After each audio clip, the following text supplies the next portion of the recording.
जानना क्या चाहते हैं ये बताइए हमसे। इस तरह की घटनाएं जो है बराबर होते रहती है विद्यालय में। यूट्यूबर के द्वारा आकर के विद्यालय के शिक्षकों को परेशान किया जाता है। मैं आपसे देख लूँगा, मांग लूँगा। यूट्यूबर के द्वारा आकर के विद्यालय में परेशान की जाती है। ऐसी घटनाक्रम बिंद ब्लॉक में इसके पहले 4-5 बार हो चुके हैं। इसलिए हम लोगों ने कहा कि कोई भी यदि प्रेस वाले आते हैं तो उनको कहिए कि वहाँ से बात कर लें। सर एक चीज़ हम आपसे कहेंगे, आम आदमी का जो अधिकार होता है हमारे संविधान में बनाया गया है, वो किसी भी आम आदमी का इतना स्वतंत्रता तो देता है, चाहे वो ये हो चाहे वो हो, इतनी स्वतंत्रता तो देता है कि अगर हमारा बच्चा पढ़ रहा है, हमारे राज्य का बच्चा पढ़ रहा है, तो हम वहाँ जाके उस विद्यालय के हालात ले सकें, जायज़ा ले सकें, या शिक्षक से ये कह सकें कि आपके यहाँ कार्य अच्छा नहीं हो रहा है। क्या ऐसा हमारे संविधान में नहीं लिखा हुआ है? आप लोग का संविधान का चौथा स्तंभ है। आप लोग नहीं अगर ये सब मैटर को दिखाइएगा या पब्लिक को नहीं बताइएगा तो ये प्रोग्रेस तो और शिथिल होते जाएगा। तो सर मेरा आपसे एक सवाल है, 10 साल पुराना भवन है और उसका जो लिंटर बनाया गया है वो अभी गिरने लगा है और वो आने वाले साल भर के अंदर कब गिर जाएगा, तो इसके लिए जिम्मेवार कौन है? इस भ्रष्टाचार का जिम्मेवार कौन है? इसके लिए सर जो मेरे विभाग द्वारा सर्व शिक्षा अभियान के द्वारा बिल्डिंग की जो राशि आती है उसमें टेक्निकल सुपरवाइजर नियुक्त रहते हैं, जेई जिसको बोलते हैं, और उनके देखरेख में विद्यालय का कंस्ट्रक्शन होता है। जिसका देखरेख तो प्रधानाचार्य के होता है, उनके इंजीनियरिंग यानी निगरानी में उनके होता है, उनके इंजीनियरिंग में ये काम। इंजीनियरिंग में तो मैं बोल रहा हूँ कि उसके लिए प्रतिनियुक्त है जूनियर इंजीनियर, और उसके द्वारा ये कार्य कराया जाता है विद्यालय शिक्षा समिति के माध्यम से। मगर जितने भी टेक्निकल प्रॉब्लम आएंगे, लिंटर फट रहा, लिंटर कम है, बिल्डिंग क्रॉस कर रहा है, क्रैक कर रहा है, इसकी सारी जिम्मेवारी टेक्निकल का होगा। और टेक्निकल के द्वारा एमवी बुक करने के बाद ही फाइनल किस्त का भुगतान होता है। ठीक है सर, तो अभी वो गिर रही है, इसका जिम्मेवारी कौन लेगा? अभी जो आप चल के बिल्डिंग देख सकते हैं वो बिल्डिंग गिरने वाली है, उसका लिंटर जो फट गया है तो कभी भी कहीं से भी धीरे धीरे गिर जाएगी, और जो मेन चीज़ ही टूट गया तो गिरेगी ही। तो इसके लिए आप लोग किस पर कार्रवाई करेंगे और कब तक करेंगे? कार्रवाई करने की जहाँ तक बात है तो यहाँ के एचएम और जो प्रभारी जो भी होंगे या ग्रामीण यदि पटिशन देते हैं तो उसको सर्व शिक्षा अभियान कार्यालय बिहार से भेजा जाएगा, नालंदा जिला डिस्ट्रिक्ट हेडक्वार्टर। वहाँ से संबंधित जो बनाने के लिए दोषी थे, सबसे पहले तो प्रथम दृष्टव्या जो जेई होंगे उन पर ही न कार्रवाई होगी। आपका सर पद क्या है? मेरा नाम वीरेश कुमार हुआ, बीआरजी के रूप में हूँ। बीओ साहब के एब्सेंट में देखता हूँ। बीओ साहब अभी एब्सेंट हैं? हाँ अभी एब्सेंट हैं, वो छुट्टी में हैं। तो सर बताइए, आप उन लोगों पर जो भी इसके लिए दोषी हैं कब तक कार्रवाई कर दीजिएगा, ये ग्रामीणों को आश्वासन दीजिए। जैसे ही ग्रामीण का पटिशन आएगा, एचएम का पटिशन आएगा कि मेरा जर्जर हालत में है, तुरंत लिख करके विभाग में दैनिक 24 घंटे के अंदर दे दूंगा। आप लोग सुन रहे हैं ना सब लोग? सर एक चीज़ हम ग्रामीण को क्या करेगा? लिख के देना होगा। क्या लिख देगा? यही कि ये जो बिल्डिंग है 10 सालों के अंदर गिर रही है और ये पूरी तरह से बर्बाद हो चुकी है, और उस पर अपना साइन करके हेडमास्टर का साइन लेना। सरकार क्या कर रही है? हम कह रहे हैं कि हम यहाँ मान लिया जाए सर हैं, चाहे कोई भी जो ही बनाया बिल्डिंग, तो बिल्डिंग बनाया तो उससे हमको संबंध है, पारिवारिक संबंध या सामाजिक संबंध है। हम काहे दुश्मनी लें? सरकार जब पैसा देती है खर्च करने के लिए तो सरकार कहाँ रहती है?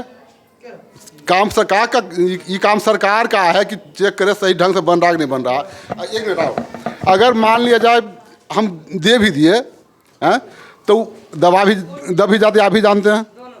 अगर दे दिए, मान लीजिए इनके पास हम दे दिए एप्लीकेशन हैं, आप मान लीजिए ठेकेदार हैं, आप गए इनको कुछ देकर दबा दीजिए, होता है, आप भी जानते हैं। होता बिहार में यही होता है। होता है, तो जब यही हो ही रहा है तो हम काहे दुश्मनी ले लें आपस में मन मुटाव कि कर कुछ अथी होता है हमरा पर भी अथी करें।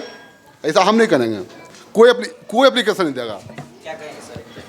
सर वो मैं देखूंगा कितने दिनों का बना हुआ है बिल्डिंग, और बनाने की जिम्मेवारी विद्यालय शिक्षा समिति को होती है। अब विद्यालय शिक्षा समिति में ग्रामीण लोग का जुड़ाव होता है और विद्यालय शिक्षा समिति जो वर्क कराया उसको देखने के लिए मेरे विभागीय टेक्निकल सुपरवाइजर होते हैं, उनके द्वारा गलतियां की गई होगी तो उन पर कार्रवाई की जाएगी। सवाल आपसे पूछना है, यहाँ आप बाहर देखिए बच्चों के लिए शौचालय की और कल की स्थिति नहीं है।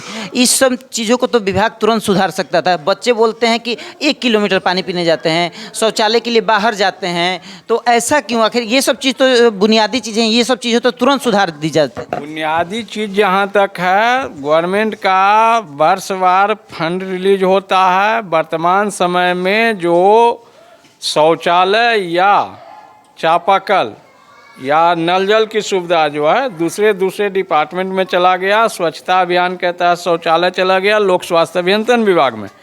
जब तक सर्व शिक्षा अभियान का था इसमें हुई है, और ग्रामीण पब्लिक का असहयोगात्मक रवैये के कारण विद्यालय का शौचालय जर्जर हालत में हो गए और सभी टूट गए। उसकी सुरक्षा नहीं हो पाई है, और आगे जितने भी शौचालय बनेंगे या नल जल मिलेंगे वो लोक स्वास्थ्य अभियंत्रण विभाग से मिलेंगे। लेकिन जो कल तो है वो पीएचडी के अंदर में आता होगा आपका, तो अगर वैसा भी कोई भी कल बनता है तो पीएचडी को अगर कंप्लेन किया जाए तो आके उसको 15 दिनों के अंदर में नियम है सुधार देने का। क्या आप लोगों ने इसके लेकर कोई कार्रवाई की? लिए 1 मंथ पहले ब्लॉक का जितने भी विद्यालय थे जहां नल जल की सुविधा नहीं थी या पानी की सुविधा नहीं थी उसका दे दिया हूं, और प्रखंड विकास पदाधिकारी महोदय को देने के बाद इसकी प्रतिलिपि एग्जीक्यूटिव इंजीनियर, कार्यपालक अभियंता, लोक स्वास्थ्य अभियंत्रण विभाग को भी दिया हूं। सारे ब्लॉक के जितने भी एचएम हैं सभी को इनका नंबर उपलब्ध करा दिया गया है कि यदि किसी भी समय ये दिक्कत होती है तो आप वहां संपर्क करके इसको सुधार करावें। तो ये थे हमारे बीओ साहब की अनुपस्थिति में कार्य करने वाले, जिनको आपने सुना, और सुनने के बाद ये लगता है कि कहीं न कहीं बिहार सरकार की भी उदासीनता है इसमें, कि बच्चों के भविष्य पर बार बार कंप्लेन करने के बाद भी ध्यान नहीं दिया जाता है, जिस कारण विद्यालय की ये लचर व्यवस्था हो गई है। और बिहार सरकार, खासकर हमारे तेजस्वी यादव जो कि युवाओं के चहेते नए उप मुख्यमंत्री बने, उन्हें चाहिए कि इन सब सिस्टम को सुधार किया जाए, और तभी हमारा बिहार का विकास होगा, भविष्य का हमारे विकास होगा। अन्यथा बिहार जो है बहुत ही विनाश की ओर जा रहा है। ये जो जितने भी मीडिया हैं ये हमारे राष्ट्र का चौथा स्तंभ है, इसमें कोई शक नहीं है।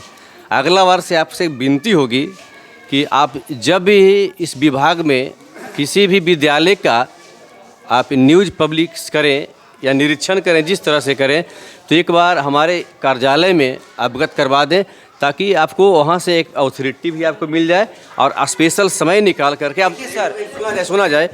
और जिस बिंदु पे आप बिंदुवार जांच करना चाहेंगे, प्रकाश डालना चाहेंगे, मैं विभागीय स्तर से भी आपको कोऑपरेट करवाऊंगा। ऐसा क्या होता क्या है कि आप आ गए, संभवतः 1 घंटा तो हो ही गए होंगे आपको, तो कहीं ना कहीं शैक्षणिक व्यवस्था भी प्रभावित होती है। दूसरी चीज़, आप जैसा कि हमारे सर से बोले कि भवन की स्थिति जो जर्जर है, मैं समझता हूँ कि भवन 1 दिन में नहीं बना होगा। नींव से लेकर के बनने में 2 महीने 3 महीना लग गए होंगे। तो एक माता समिति, प्रत्येक विद्यालय शिक्षा समिति जो कहते हैं माता समिति है, पूरे विद्यालय के पोषक क्षेत्र से, प्रत्येक कैटेगरी से, सामान्य कैटेगरी से, अत्यंत पिछड़ा कैटेगरी से, पिछड़ा कैटेगरी से, ईबीसी और एससी कैटेगरी से 2-2 माताओं का चयन होता है, ताकि विद्यालय की सारी विधि व्यवस्था साथ ही इस विद्यालय जिस वार्ड में पड़ता है स्वतः इसके अध्यक्ष होते हैं, उनकी भी दायित्व बनती है, प्रथम व्यक्ति होते हैं इस विद्यालय का, कि इस विद्यालय का विधि व्यवस्था कैसे बेहतर हो। तो ये ऐसा कड़ी है कि कोई एक आदमी इसको संचालन अच्छे तरीके से नहीं कर सकेगा। मैं आपकी बातों का खंडन करता हूँ, 1 मिनट सुन लीजिए। आपने कहा कि हमारे विभाग से आप अधिकृत हो जाएंगे और अथॉरिटी लेके आएंगे, ऐसा कोई नियम नहीं है कि हमारी बात को आधा सुनेंगे। नहीं, तो आप अब बोलिए, अब क्या बोलिए? पूरा हमारी बात को सुनिए। तो मेरा कहने का मतलब है, कैमरा चालू है ना, कभी कभी होता है क्या, निगेटिव बात को कैमरा ऑफ कर देते हैं। चलिए धन्यवाद, अब आपके विश्वास के ऊपर है। मेरा कहना है कि अध्यक्ष होते हैं तो सभी की दायित्व बनती है कि विद्यालय का कुशल संचालन कैसे हो। क्या जैसे विद्यालय 9 से 3 बंद हो गया, शैक्षणिक कार्य, बाकी भवन को देखना, भवन प्रांगण को देखना सभी का दायित्व है। यहाँ बच्चा का भविष्य बनाने की बात है, तो बच्चा ग्रामीण लोगों का है, तो प्रत्येक ग्रामीणों का अधिकार है कि हमारा विद्यालय, थोड़ा सुना जाए, प्रत्येक ग्रामीणों का अधिकार बनता है कि इस विद्यालय को मंदिर रूप बनाने में हम सहयोग करें। क्या अगर जरूर से नहीं आते हैं, समय से नहीं पठाते हैं, आज गुणवत्ता की बात करें, भवन का कार्रवाई होनी चाहिए, जैसा कि सर ने भी बताए। तो एक दिन में तो भवन बना नहीं, तो जिस समय यहाँ भवन बना उस समय बालू गिरा होगा, गिट्टी गिरा होगा, सारी चीज़ गिरे होंगे। मैं समझता हूँ अगर कमियाँ रही होगी तो उसमें प्रत्येक ग्रामीण का अधिकार था इस प्रकाश में लाते कि सही गुणवत्ता वाला ईंट लाइए, बालू लाइए। और इसको देखने के लिए हमारे विद्यालय प्रधान नहीं है, शिक्षक नहीं, उनका काम पढ़ाना है। इसके लिए इसलिए कि ये टेक्निकल बात है, एक कितना इसका मेजरमेंट है, पैमाना क्या है, बालू गिट्टी सीमेंट का कितना mm का छड़ पड़ेगा, इसकी पढ़ाई हमारे शिक्षकों को नहीं हुई है। इसके लिए टेक्निकल जो होते हैं इंजीनियर, उनको स्पेशल इनकी पढ़ाई हुई है, वो सर्टिफिकेट देते हैं। सर्टिफिकेट देने से पहले उनकी दायित्व बनती है कि प्रत्येक जो रॉ मटेरियल है उसको हम चेक करके दें। अगर वो गलत तरीके से सर्टिफिकेट देते हैं, एनओसी का, एमबी करते हैं, फाइनल की बिल्डिंग रहने लायक है, इसमें बच्चे पढ़ सकते हैं, तो उनकी दायित्व बन जाती है। और इनिशियल स्टेज में ग्रामीणों का भी दायित्व बनता है कि ईंटा बढ़िया लगा कि नहीं। अगर किसी प्रकार की असुविधा महसूस करते हो विद्यालय संचालन के प्रति, तो आप जो प्रखंड शिक्षा विभाग का कार्यालय है, वेलकम है, आप आ सकते हैं। और आपसे भी संवाददाता जी अनुरोध है, इस कड़ी को आप अधिक से अधिक जगह फैलाइए ताकि समस्या को दूर। हम ग्रामीण है, किसान आदमी हैं, हम कहाँ जाएं, किसके यहाँ जाएं? हम खेती कर रहे हैं, जानवर अथी किए, मतलब मजदूरी कर रहे हैं, तो हमको ब्लॉक देखा हुआ नहीं है, हम जाएंगे सर के पास। आपका भरोसा टिका हुआ है शिक्षकों पर। हाँ बस, हाँ, इनकी दायित्व बनती है कि गुणवत्तापूर्ण समय से शिक्षा दें। आपका भी कहना ठीक है कि सरकार ने बहाल किया शिक्षक, तो इनकी दायित्व बनती है कि जो संपूर्ण शिक्षा है, लेकिन आपका महोदय एक दायित्व बनता है कि बच्चे को ससमय, यहाँ देखता हूँ कि नामांकन के अनुसार बच्चों की उपस्थिति कम होती है। इसके पहले भी जब मौका मिला है ग्रामीणों से रूबरू होने का, तो मैं अपील किया था, कोविड के समय में भी बीडीओ साहब भी आए थे और भी पदाधिकारी आए थे। तो आप लोग से निवेदन है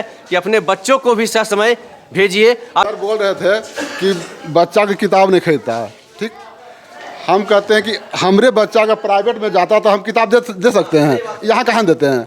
कारण यही है कि यहाँ पढ़ाई होता ही नहीं है, मेन कारण है। और ये जो बोल रहे हैं बहुत लंबा बात बोलते हैं, हम कहते हैं ध्यान नहीं है, लेकिन हमको कहते हैं कि आप कंप्लेन कीजिए।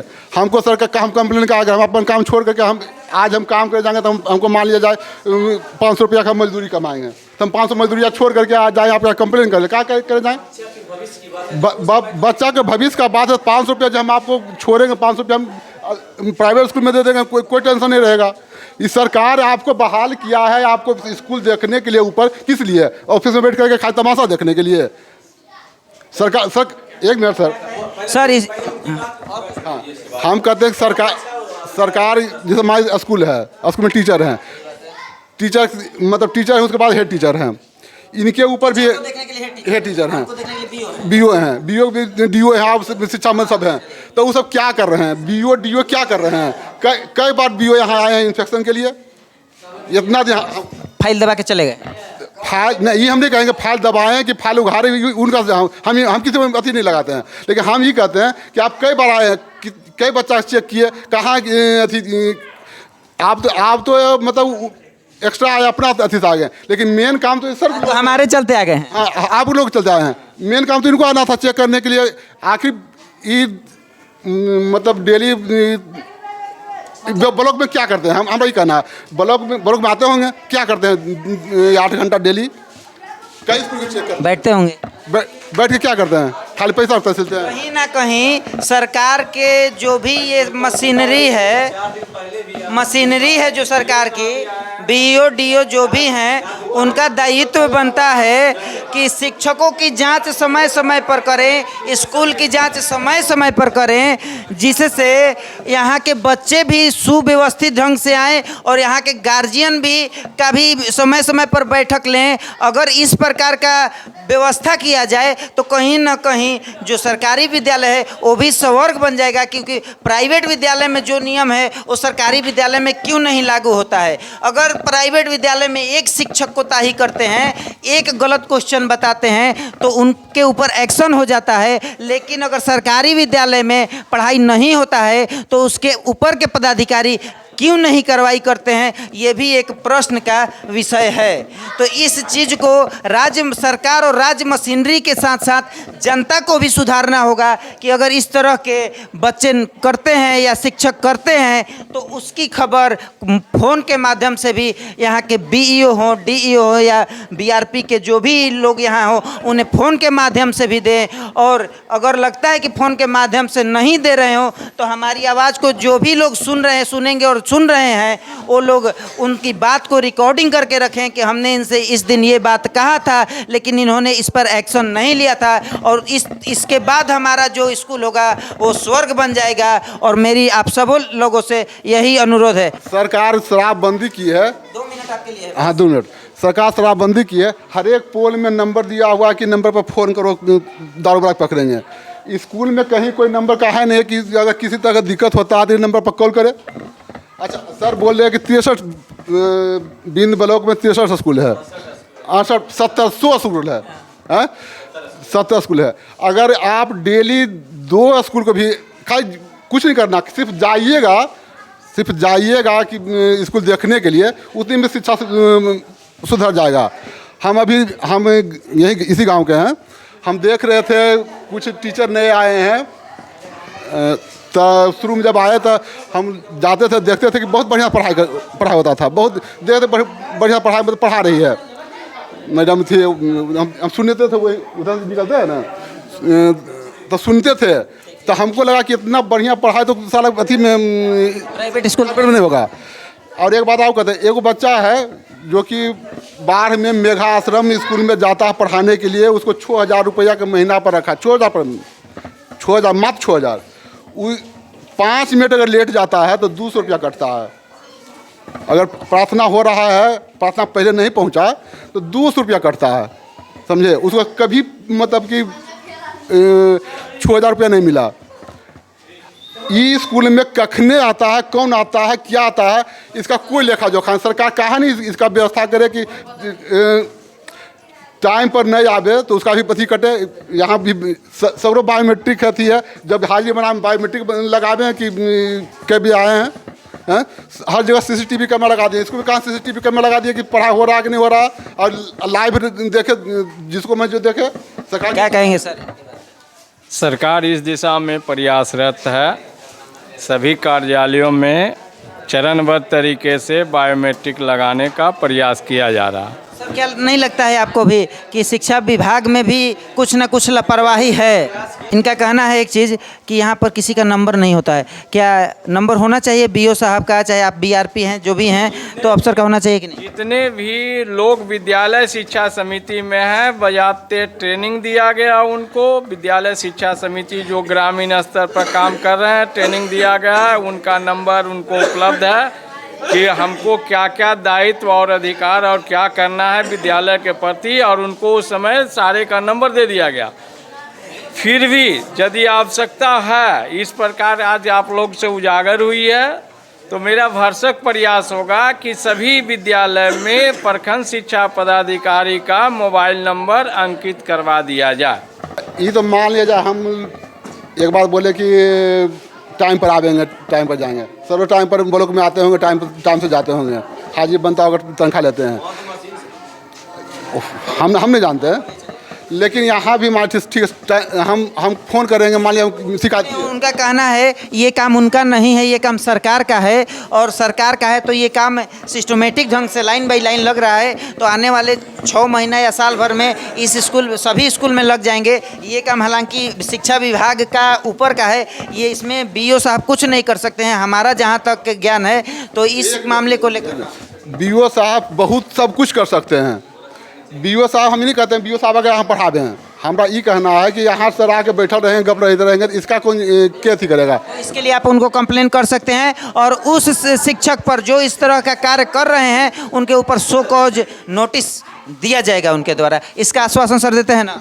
जितने भी कंप्लेन आते हैं उसका हमारे स्तर से शो कॉज दंडित किए जाते हैं जो शिक्षक जहाँ तक रही कि विद्यालय में शिक्षक नहीं पठन पाठन कर रहे हैं, तो सारे समय एक निरीक्षी पदाधिकारी सभी जगह कैसे देख सकते हैं? जब तक ग्रामीण जनता के द्वारा शिकायत नहीं होगी तब तक नहीं देख सकते हैं।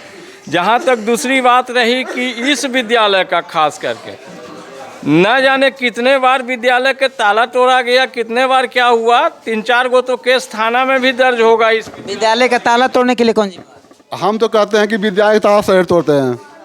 हम तो कहते हैं विद्यालय का ताला शहर तोड़ते हैं, उसके बाद कहते हैं कि ग्रामीण तोड़ लिया। ग्रामीण विद्यालय में क्या चीज़ ताला तोड़ के ले जाएगा ग्रामीण? सर क्या ताला तोड़कर कभी चोरी भी हुआ है कि केवल ताला टूट जाता है? चोरी भी हुई है, चोरी घटनाक्रम हुई है। वो संबंधित हेडमास्टर से बात कीजिएगा, वो बता देगा कि किस तरह का। कभी शौचालय का ताला टूट गया, कभी रूम का ताला टूट गया, कभी वहाँ पर लैट्रिन कर दिया लोग। तो ये एक आदमी के बस के बाहर की बात है कि समुच्चय का कंट्रोलिंग करें। जब तक ग्रामीण का सहयोग नहीं होगा, हमारा जो सरकार का सिस्टम है विद्यालय शिक्षा समिति, वो जागरूक नहीं होंगे। जागरूक करने के लिए उनको ट्रेनिंग जैसे ही चयन किया जाता है, ट्रेनिंग दिया जाता है। 2 दिन का गैर आवासीय ट्रेनिंग दिया जाता है, उनको सारे मुद्दे को बताया जाता है कि ऐसे ऐसे करना है। फिर भी जब तक ग्रामीण के द्वारा उनकी समस्या को हमें नहीं अवगत कराया जाएगा, तो ये संभव नहीं है कि हम सभी स्कूल को सारे को एक साथ देख सकूं कि विद्यालय में पढ़ाई हो रहा है। सर बोले कि शौचालय का ताला तोड़ दिया। शौचालय ताला तोड़ के क्या करेगा? उसमें हो सकता है कुछ असामाजिक तत्व तो तोड़ सकता है, हम भी मानते हैं। बहुत से अगर कार्ड हो वो तोड़ दिया, असामाजिक तत्व वो भी मान लिया। लेकिन हम जो देखें कि जब यहाँ पढ़ाई बढ़िया शुरू हुआ, हम साफ बोलते हैं, इस स्कूल में मतलब कि मान लिया जाए यहाँ पढ़ाई नहीं होता तो बैठ कर ताश खेलते रहता था, समझे? जब पढ़ाई नहीं होता था तब पढ़ाई होगा कल से। हम मैडम सर हैं जो जानते होंगे तो ना भेजेंगे। अभी सर पूछेंगे भारत के राष्ट्रपति कौन है तो नहीं बताएं, भाग गए हैं। यहाँ के मैडम है जो। ग्रामीणों का कुछ आरोप ऐसा है कि जो कुछ यहाँ टीचर हैं, उस पर हम विशेष नहीं जाएंगे। देखिए, शिक्षक बहाल करने की जिम्मेवारी किसी और को है, पंचायती राज को पता होगा। उस शिक्षक से काम लेने की जिम्मेवारी है हमारे शिक्षा विभाग की। क्या बच्चे ग्रामीण के हैं, अब बच्चों को शिक्षा देना काम है शिक्षकों का, तो सबका अपना अपना विशेष अधिकार है। वो ओवर ब्रिलियंट है या कम जानते हैं, ये हम उनको। आप लोगों का दायित्व तो ये बनता है कि अगर बच्चे पढ़ के जाते हैं, आप उनका कॉपी चेक करेंगे, पढ़ाई नहीं हुआ है, क्या हुआ है, उसका रिपोर्ट आप यहाँ कर सकते हैं कि पढ़ाई नहीं हो रहा है मेरे बच्चों के साथ। आप पहले बच्चों को भेजिए पढ़ने के लिए, उसके बाद यहाँ हिसाब किताब किया जाएगा कि पढ़ाई हो रहा है कि नहीं हो रहा है। आप अपने मन से नहीं कह सकते हैं। पढ़ाई में आप उसको घेर करके यहाँ के जो शिक्षक है उनसे पहले मिलिए कि ऐसा क्यों। और नहीं, अगर कोई आपकी बात नहीं सुनता है, बीईओ को कॉल कीजिए और वो भी नहीं सुनते हैं, तो आप हमें कॉल कीजिए, हम दोबारा फिर आएंगे और इन सर से बात करें। अगर आप लोग निदान चाहते हैं तो समय आप निकाल लिए, यही समय हाँ।